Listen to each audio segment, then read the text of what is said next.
living. It's very interesting. See, I think basic fact and research is first. So this is going to be about policy advice. It's a different thing. Let me see if I can get it.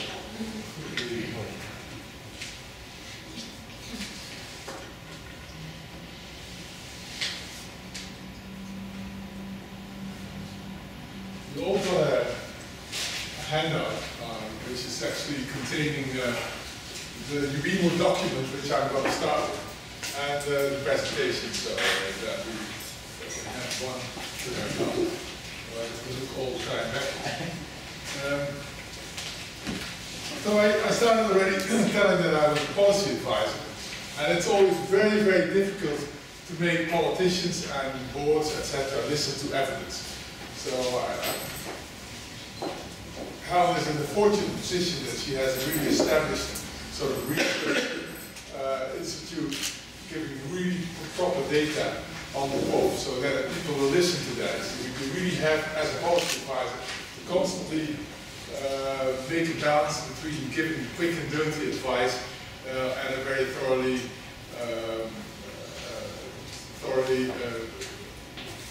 how do you say that, good advice based on facts and research. And I'm, as a member of, I'm a policy advisor with the Dutch Association, and the Dutch Association is with other associations, is part of UIMO. And UIMO is the union. You have the WONCA, and then you have the UIMO.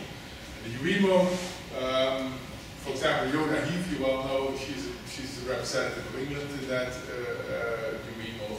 But the UIMO is a bit of a powerless body. And the thing is, I've been analyzing why is it so powerless. It's because WONCA is a very strong thing, WONCA, EQuiP, etc. But they have also difficulties to convert their ideas about general practice to Brussels and to really good policy advice. And that's why there's probably hardly any standard on how general practice should be financed in the different countries. You see, every country has its own strategy, and it's probably not hindered by any evidence about doing it differently. So I'm going to talk about that. And we had a working party in the UIMO, and that working party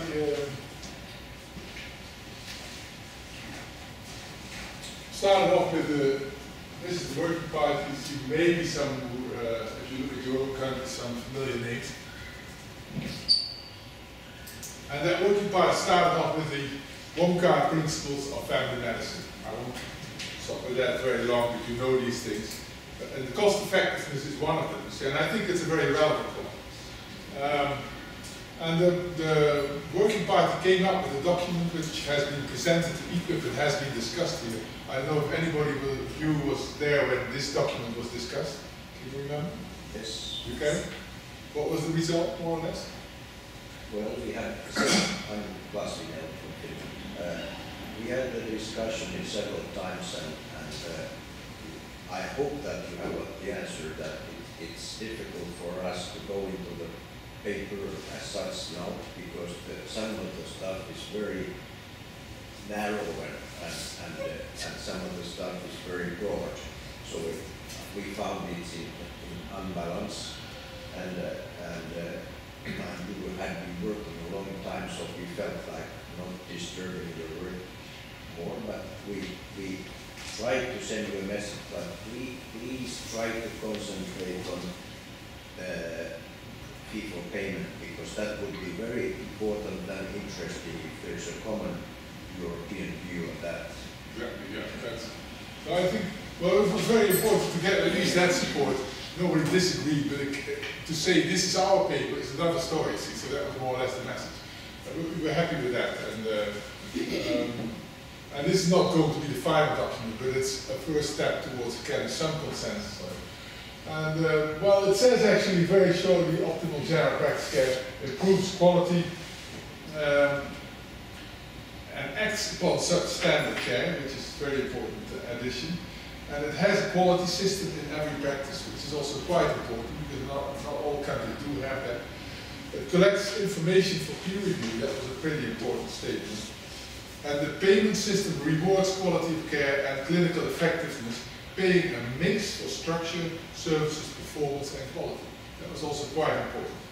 And it's part of a relevant and well-resourced quality assurance system. And the practice, and an optimal general practice, the practice feels safe to gather information. That's very important too. And the practice owns their own data. The practice has a quality assurance system that's evidence-based, properly resourced, including a peer review system and using reliable, acceptable indicators for all levels, individual, group, local, and national, to get benchmarks and referral reference numbers. And in an optimal practice, chronic disease management must not jeopardize regular care. Standards of care should be no trap. That means that if you have a very high standard and we have to struggle to deliver that standard, it's a bit of a trap. You see, you make your own trap. That's happening in Holland. We have very many standards, but if you do them all perfectly, you see, well, the doctor wouldn't survive that. That's the problem. And there should be no commercial interest or pressure groups determining the agenda of CB and quality improvement. So, and in fact, we discussed about what the payment system would look like, more or less, ideally. And this is interesting. I piloted this also in Romania and with a group of Finnish people that came to visit Holland.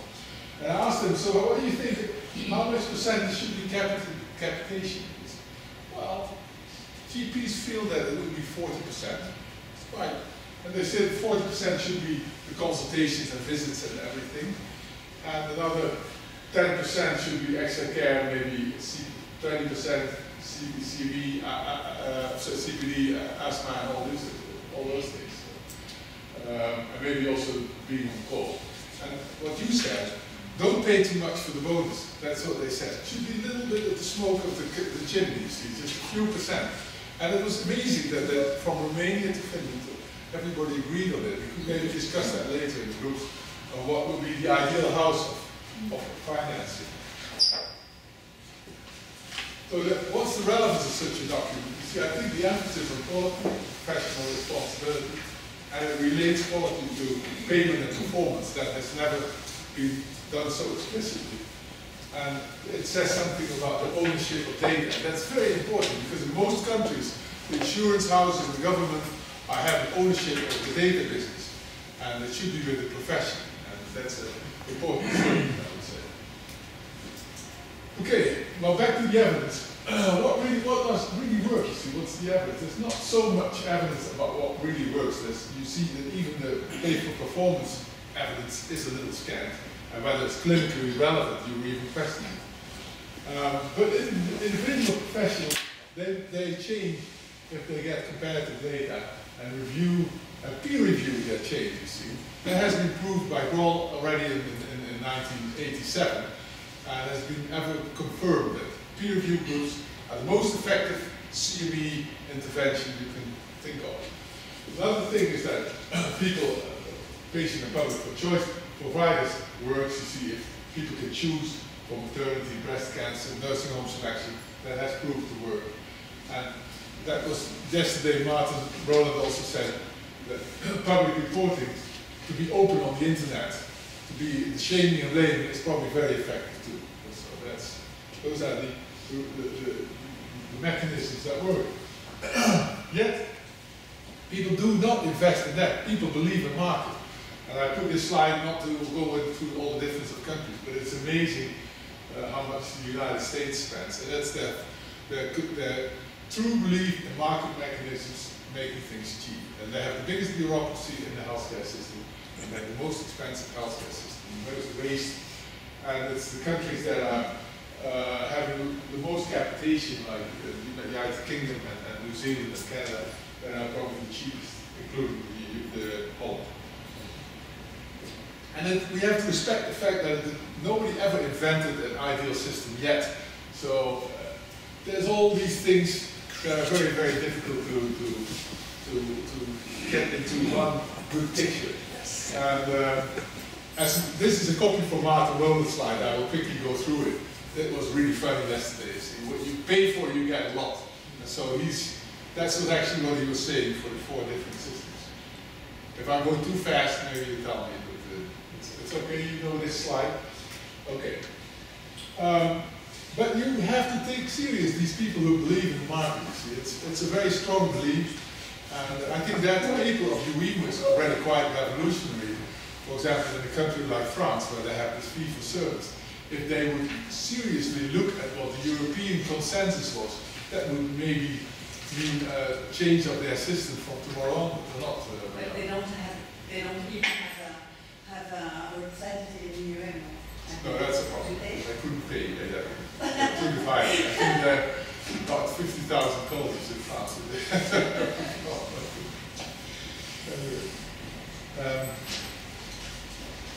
In fact, the interesting thing about the market thing that there's very little evidence that fiddling with of managing costs really works. You see, they have been trying to fix things that are really expensive, but it usually didn't influence the number of services and didn't change doctors. You see, so factors to which cost increase are usually attributed and no impact on the total cost of healthcare if you correct it for that. Somehow the money went another way. So it was always difficult. Same is true for deductibles and co-payments. You see, there's very few evidence that it really works. And changes in the method of payment system administration, so increasing fees and that sort of thing, is also not very effective. And so you wonder why there's such staunch believers in market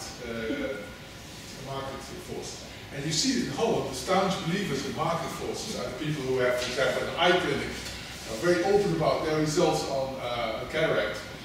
And they publish them on the net and they compete with that. You see, for a thing like cataracts or varicose veins, it's probably market could do a good job for it. And that's the sort of example insurance houses have in their cerebellum if they're discussing with you and they have no clue about general practice care. So for general practice care, I would say it's not something that performance management includes this game and misrepresentation of data and fraud. And it's the uneasy feeling of GPs that's actually the real bad thing about it. So how can you make GPs feel good about the system? Well, the blame and shame helps, you see, and recognize the best, that works. That's one thing to approach it. Economic things like pay for performance also works, but professionalism has always worked.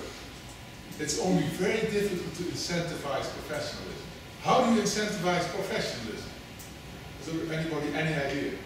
And still it works, you see, if you have that's what every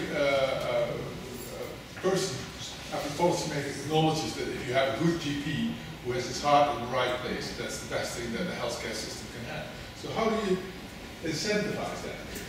And well, if we go quickly back to the Dutch system, we have this 50% capitation, 40% fee for service, 10% for all call, and we don't have pay for performance, but we do have that we get paid for diabetic care and asthma COPD as a chain. So if you fill in the indicators and you hand them over, no matter how well you do it, if you hit the baseline, you get your money. So that's the system right now in Holland. That is not so bad. You see, if you ask this again, the house, but if you ask doctors how happy they are about the system in their country, and I was including the financial system, how the health system is organized, in Holland, the GP in 2006 were still on capitation and were fairly happy. But that in 2009, when we had this house construction which you just saw, the Dutch doctors were a lot more happy about the system, and also the patients in Holland were fairly happy. This is a research done in 7 Commonwealth countries, including the Netherlands. We're not Commonwealth yet, but Germany isn't. But you see that countries where there's fee for service, the patients and the doctors are not so happy about their system. So there is some evidence that how do you make doctors happy? Well, make a good system of payment, I would say. Here you see another overall ranking system about where that score fairly well, although we're not very satisfied yet with our system, especially not the expenditure and the outcome and the longevity. You see, that's a problem still in Holland. Maybe you won't have it. Sure, we have your own country spotted.